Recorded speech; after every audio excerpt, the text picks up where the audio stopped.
Hi guys, I'm Jess, the founder of RUFFLY and the maker of the Canine Moto Cockpit. In this video, I want to talk through the differences between what it's like riding with a dog versus riding with a passenger or riding by yourself. We get a lot of these types of questions from riders who are looking to start riding with their dog, and they want to really understand what the difference is and how it feels when you ride with your dog versus a passenger or by yourself. So let's jump into it. The first concern that we get from riders is, how long can my dog really last riding in their Canine Moto Cockpit? How long of a stretch can they stay on the bike without having to stop for a break? Look, Moxie can do like up to 3 hours straight on the bike. I don't even like to do more than like 2 hours at a time. So if you can do longer than 3 hours, then yeah, you can outlast your dog.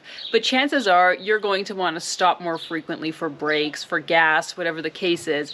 You're not going to want to always do like 3-4 hours straight. But if you had to, you could, and your dog would be able to handle it.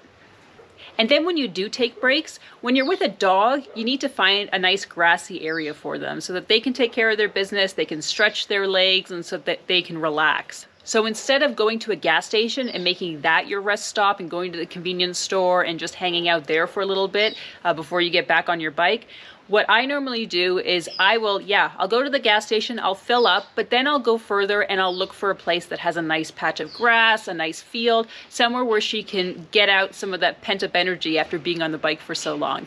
So that's a bit different than if you're just riding alone.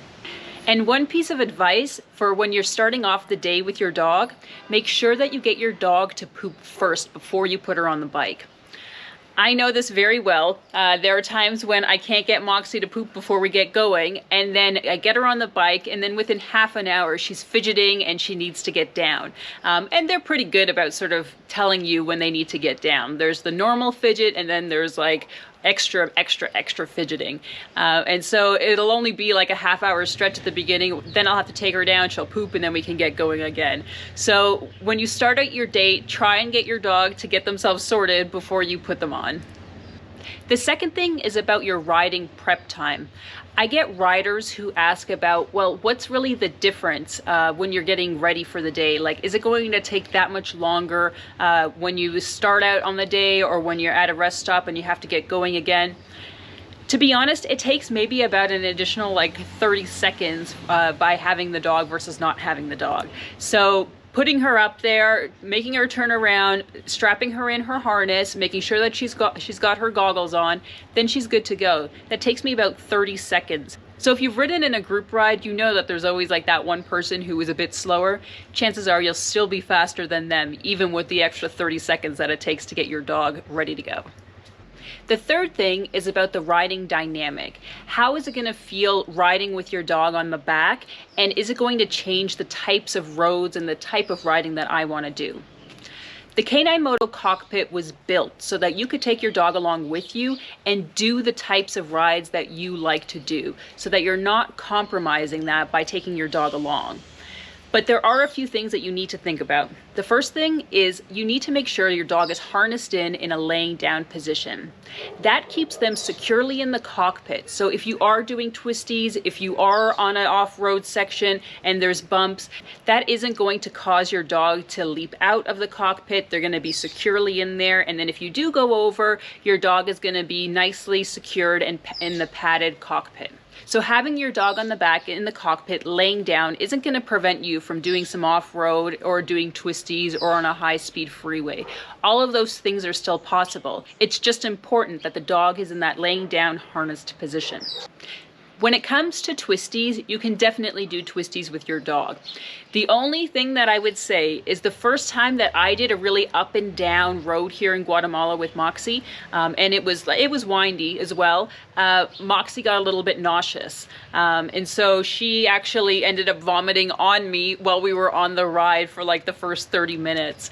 And after that, like, I took her down, we got ourselves cleaned up, and she was ready to go again. It was just sort of that initial nauseous feeling, I think, of going through that. So be prepared for that, but that was the only time that she's ever done that. So you can do twisties, just be prepared. You have to get your dog a little bit used to it at the beginning, and then it shouldn't be a problem. As for high-speed freeways, I do them all the time with Moxie. Not an issue at all. Your body is normally blocking most of the wind, so she's not getting that in her face. You're not really going to feel much of a difference in the riding, especially at high speeds like that. It's more at the lower speeds where you'll feel the extra weight on the back, especially if your dog is shifting their weight a little bit. And that happens. The dog wants to change their positions, but having them in the laying down position with the rock straps or some sort of bungee straps that gives them a little bit of leeway is what's going to be important for them to feel comfortable. So if they do shift their weight, you're going to be able to feel that, but you'll be able to compensate for it. It might take a little bit of practice at the beginning, especially because it's going to come at a different time than you sort of expect. With a passenger, the passenger might say, hey, I'm going to shift my weight, or I'm going to move over here, and so you sort of can brace for it, but the dog is going to do it regardless of when you want them to do it. And normally it'll happen on like a cobblestone road. So just be prepared that your dog might see something on the side of the road and want to shift their weight, and at higher speeds it doesn't seem to be much of a problem. It's more when it's at the slow speeds and you have the potential to tip over. So just something to take into account that's different than if you're riding alone or with a passenger. The fourth difference is that you're going to get a lot of attention.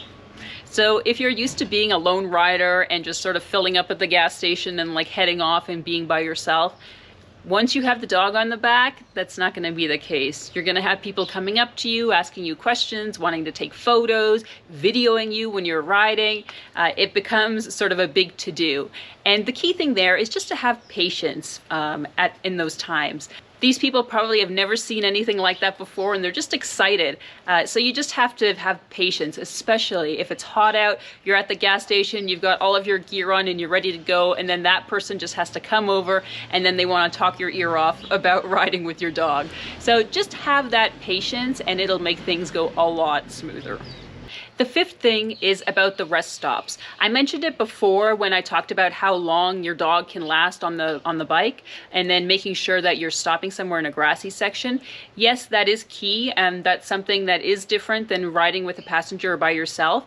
But the other thing that you need to think about is you're still going to need extra sort of bandwidth to deal with your dog at those rest stops. So if you've been riding hours and hours and you're feeling exhausted and now you've ridden to that point where you just like need to stop, you have to think about the fact that your dog has been laying comfortably in their canine moto cockpit all this time, and they've got this pent-up energy, this energy that they need to use. So you're gonna have to do something about that. Maybe that will mean playing fetch with your dog, and maybe it's only like 5 minutes of fetch, and then you'd be good to go. But you need to think about what you're gonna do to sort of get that energy out for your dog so that they can sort of relax and then be able to get back on the bike. So you have to make sure that you've got the extra energy and bandwidth to deal with your dog. So that's a little bit different than if you just are like riding to the point of exhaustion. And the last one I think is a bit of a no-brainer. It's just about accommodation. So obviously you're with a dog, you're gonna need to find pet-friendly places for your dog and for where you're gonna stay, either a hotel that's pet-friendly or a campsite. It's just something that you might have to plan ahead, which is different than if you're just going on a little road trip and you're just thinking, oh, I'm just going to take a motel or a hotel in the next town over. You have to sort of think through about where you can actually bring your dog in, because obviously not all places will accept dogs. But what I would suggest is there are a lot of places that might not say that they do or don't accept dogs, but when you go in there and you just sort of tell them, hey, I'm traveling with my dog has its own bed, it's not going to be jumping up on the hotel bed or on the furniture, and she's really well behaved, can we stay in one of the rooms? And you know, a lot of the times people are okay with that. They might ask you to put down a little deposit so that in case there was anything that it can be covered. But generally, I think it's really worth asking. So those are the key differences between riding with a dog versus riding with a passenger or by yourself. So again, the ride rhythm in terms of how long you're going to ride for, the ride prep, that extra 30 seconds of time that you need to get your dog situated, the ride dynamic, being able to ride the roads that you want to ride, the attention that you're going to get and the patience that you need, the rest stops, making sure that you're not riding to the point of exhaustion so you have something extra for your dog to help them get their energy out, and then accommodations and making sure that you've got a pet-friendly place that you can stay. I hope you guys enjoyed this overview about what it's like to ride with your dog. If you have any questions about it, or if you're curious about anything about what I mentioned here about the K9 Moto cockpit, feel free to put them down in the comments and I'll respond as soon as I can. Thank you guys for hanging out and have a good one.